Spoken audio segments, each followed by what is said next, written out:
quality inspector had to check the quality of the potato chips in a factory.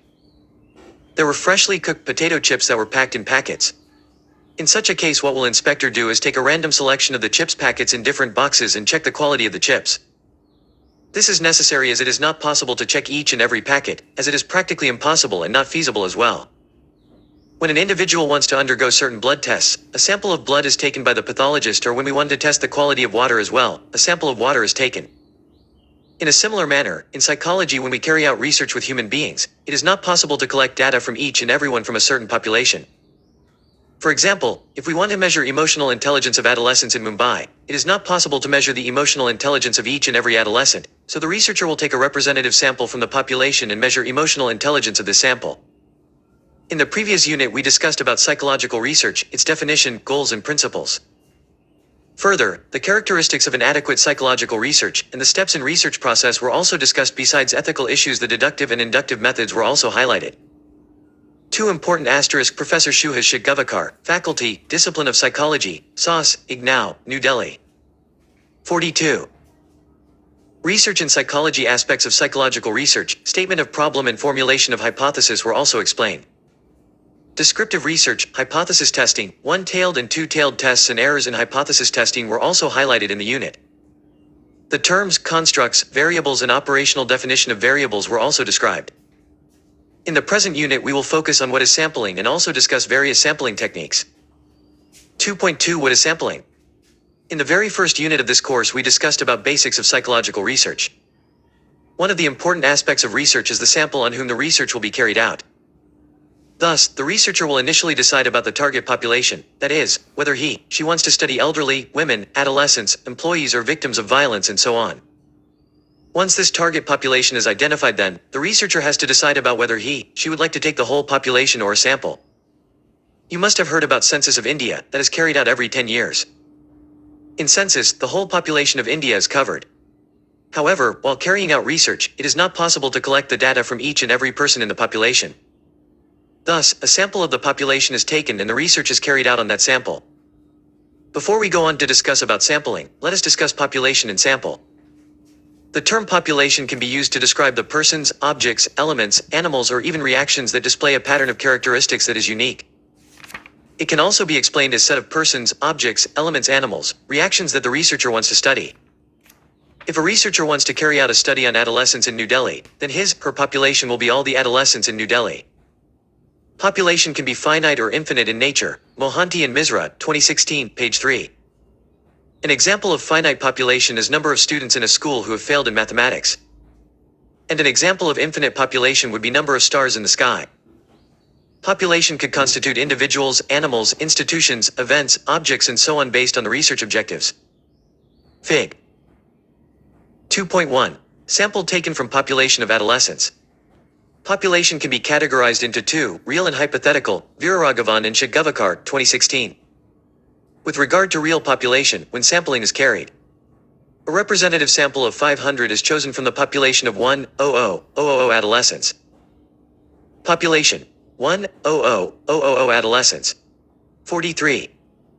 Introduction to sampling out. All the necessary observations can be assessed.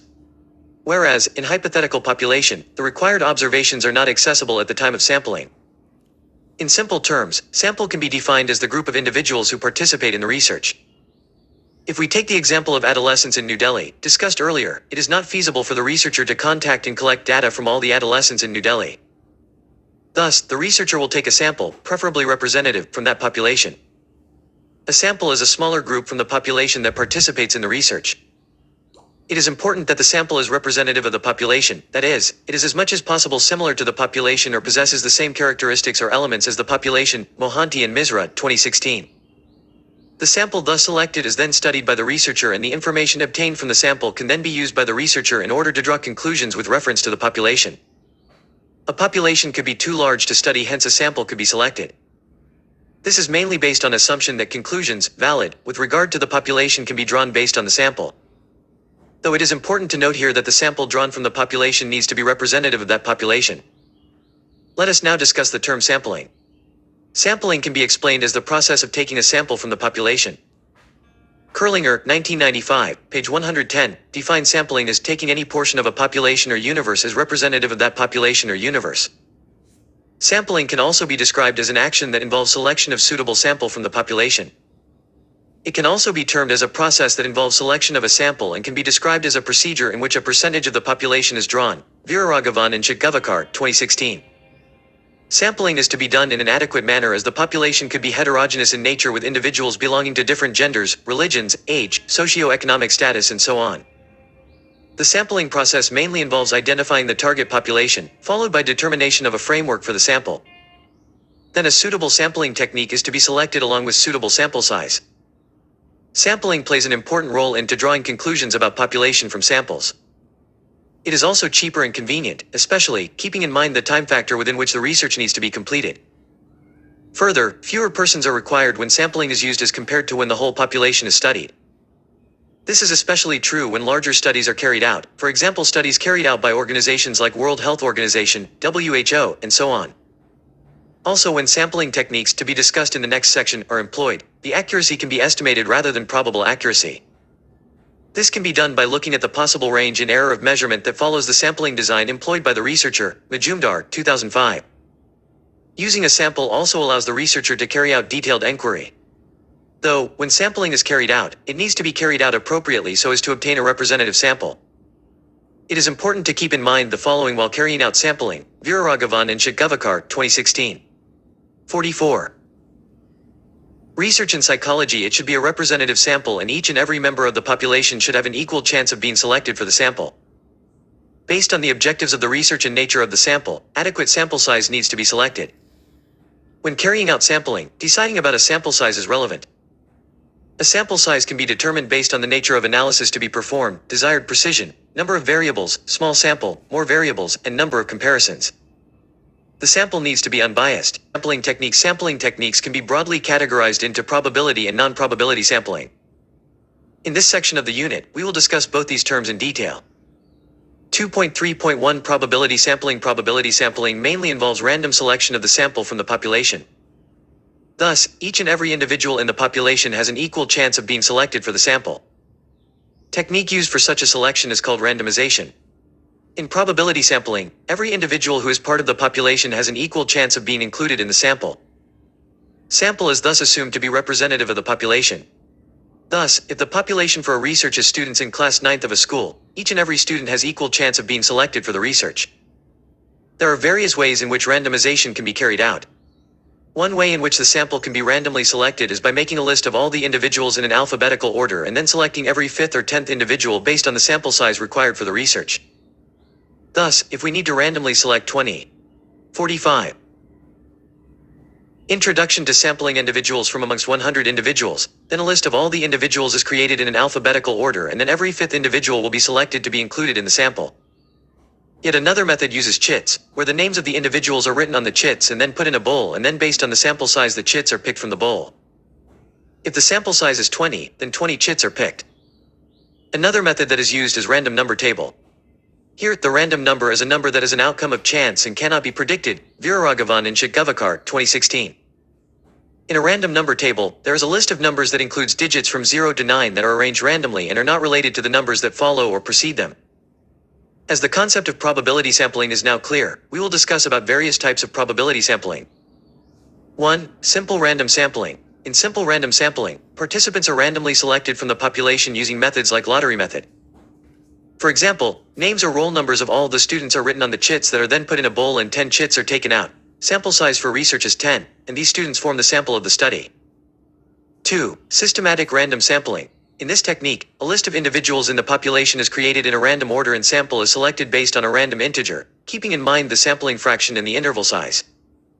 For example, for 50 n students in a class, the research may want to take a sample of 10 n for the research. Sampling fraction, f, equals n equals 10/50ths equals 0.2. Interval size, I, equals n equals 50/10ths equals 5. The random integer from 1 to 5 could be 4. Thus, from the 4th student in the list the researcher will select every 5th student, 4, 9, 14, 19 and so on, till she gets the sample of 10. 3. Stratified random sampling. In stratified random sampling, population is divided into homogeneous groups and then the sample is selected randomly. For example, if population is divided into males and females, and for each group sample is randomly selected. 4. Cluster sampling. In this sampling, the population is divided into clusters that are then randomly selected and then all the individuals falling in the selected clusters are taken. For example, in a school, from all the classes, 5 classes are randomly selected and then all the students in these classes form the sample for the research. 5. Multi-stage random sampling. As the name suggests, here the sampling is carried out at multiple levels. For example, using cluster sampling, the classes in a school are selected and then using simple random sampling, stratified random sampling, sample is selected from these classes. 2.3.2 Non-probability sampling. In non-probability sampling, there is no random selection of the participants to be included in the sample. Hence, the sample may not be representative of the population. For example, if a study is to be carried out on female survivors of domestic violence, then randomization cannot be used and based on the availability and consent of the persons, they are included in the sample. 46. Research in psychology. Let us now discuss various types of non-probability sampling. 1. Convenient sampling. In convenient sampling, whether an individual will be included in the sample or not will depend on his/her availability. For example, the researcher will approach the female survivors of violence and based on their availability, they will be included in the sample. 2. Voluntary sampling. In voluntary sampling, participants willing to be part of the research are included in the sample. For example, female survivors of violence who are willing to participate in the research are included in the sample. 3. Judgment sampling. In this type of sampling, sample selection is carried out by an individual who has a good idea about the sample. For example, a teacher may identify students who will participate in the research. 4. Quota sampling. Here, the sample is selected based on a fixed quota. For example, quota could be 100 junior managers and 50 senior managers from a company, having a total of 150 junior managers and 100 senior managers, that will form the sample of the study. 5. Snowball sampling.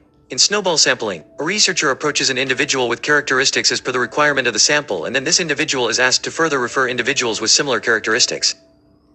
For example, a researcher may contact parents having gifted children and then they may be asked to refer other parents having gifted children. Sampling errors here can be categorized into 2. 1. Measurement error. This error mainly occur when the measurement tool lacks reliability or consistency. 2. Statistical error. This error occurs when the sample is not a representative of the population. This error is related to the sample-based estimation of population parameters. These can be further categories into sampling error and standard error. A. Sampling error. The difference that exists between the population mean and sample mean can be denoted as sampling error. Such an error is likely to occur when a sample is taken rather than the whole population. Sampling error equals population mean, micro, sample mean, m. A high difference between the population mean and sample mean denotes that the sample is not representing the population and a low difference denotes that the sample is representing the population. Sampling error can occur when the sample is not randomly selected and thus the sample is not a representative of the population. Sampling error can be reduced by using randomization and also by increasing the sample size. B. Standard error. Standard error can be described as the standard deviation, SD, of all the standard deviations that have been computed for given number of samples randomly drawn from same population. Let us try to understand standard error with the help of an example. Suppose a researcher wants to carry out a research on the organizational citizenship behavior of the employees in public sector banks. Since it is not possible to take the whole population, the researcher randomly takes around 1% of the whole population as a sample. Yet another researcher is also carrying out similar study and also draws 1% from the population. Thus, if many more researchers were carrying out such a study, then they would also draw 1% sample from the whole population. The problem, though, occurs when the 1% sample that is drawn by each researcher is different from each other. And though each of the 1% sample is representative of the population, that is heterogeneous in nature, they are different from each other.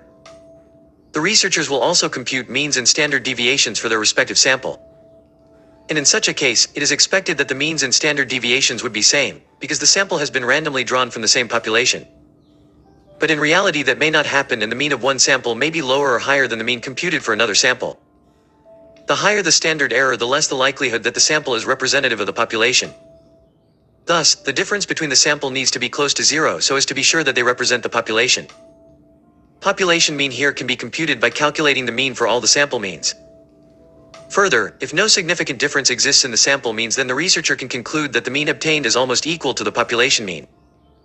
The formula that can be used here is micro M1, micro M2, micro M3, micro M4, and so on. Where? 48. Research in psychology micro equals population mean. M1, M2, M3, M4 equals means of different samples. Ideally, the difference between the population mean and sample mean should be obtained as 0 and the standard deviation should be obtained as 1. But in reality, this may not be the case and therefore standard error is computed. Also, a higher standard error can be a result of a small sample drawn from a population that is heterogeneous, and a lower standard error can be a result of a large sample drawn from a population that is homogeneous. The formula for standard error, SE, is as follows. SEM or M equals N, where SEM or M equals standard error of mean, is the SD of the population, N equals the total number of cases in the sample. Check your up to sum up. In the present unit we mainly discussed about what is sampling techniques, and also highlighted sampling error and standard error. Before the term sampling was discussed, we described population and sample. The term population can be used to describe the persons, objects, elements, animals, or even reactions that display a pattern of characteristics that is unique.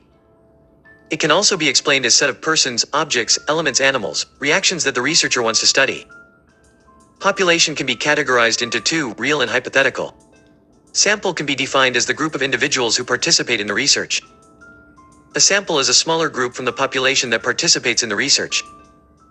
It is important that the sample is representative of the population, that is, it is as much as possible similar to the population or possesses the same characteristics or elements as the population. Sampling can be described as an action that involves selection of suitable sample from the population. It can also be termed as a process that involves selection of a sample and can be described as a procedure in which a percentage of the population is drawn. The sampling process mainly involves identifying the target population, followed by determination of a framework for the sample. Then a suitable sampling technique is to be selected along with a suitable sample size.